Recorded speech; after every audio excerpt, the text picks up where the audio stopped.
Okay, today we're going to talk about the discriminant, which is analyzing the formula. So the last time I talked to you was about the quadratic formula. So I'm going to write that out.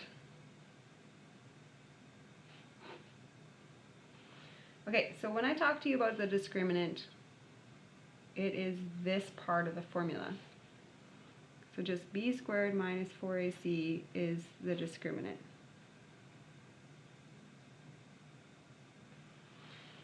So why am I just considering this part of the formula? Well, I know if I square root a positive number, so like square root of 16, that I could get 4 or negative 4. Okay, I also know if I square root 0, it's just 0, and that only gives me one option, right? And if that number ends up being negative and I try to square root it, I'm going to be getting an error.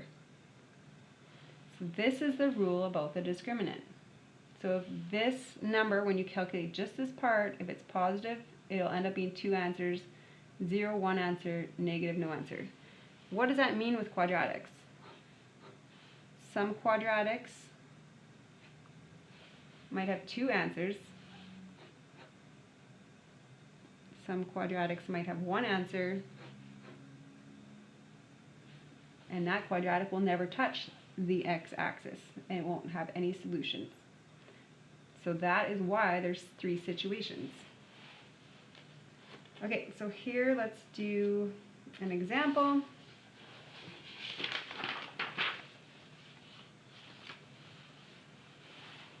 (5x squared plus 10x plus 16 equals 0). How many solutions will it have? Okay, so all you need to do is that. So b squared, so that's 100, minus 4 times 5 times 16 equals negative 220. So there's going to be no solutions to this. Okay? Let's go here. Example 2. 5x squared plus 10x plus 5 equals 0. Okay, so b squared is 100 minus 4 times a times c. So 100 subtract 100 is 0. So there's going to be one solution to this. Okay, what if I ask you this one? 5x squared minus 12x minus 3 equals 0. So b squared is 144 minus 4 times 5 times negative 3. So that, if you calculate it, is 204, which is a positive number. So now there's going to be 2 solutions. Okay, and I might ask you for those solutions, which you have to then go back and use this whole formula. But if I just want to know how many solutions, so thinking about what kind of picture will it be, it's going to cross twice. Okay, I'm going to ask you one more type of question here.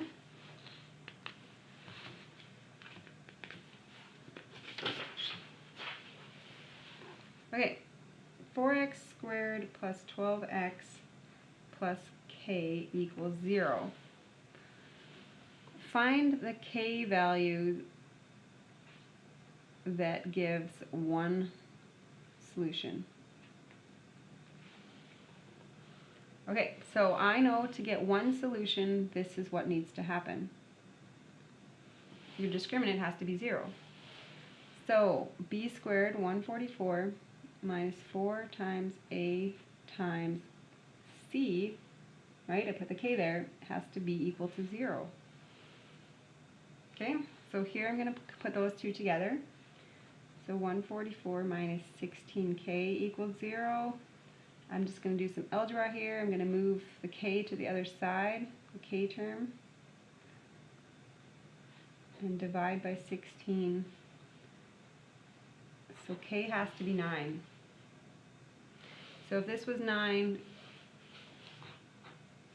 then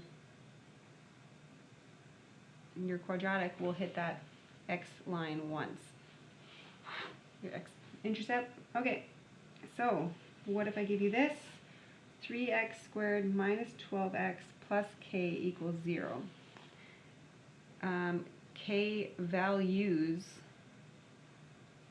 that give, let's say 2 solutions. Okay, so now what do I know about 2 solutions? This has to be positive.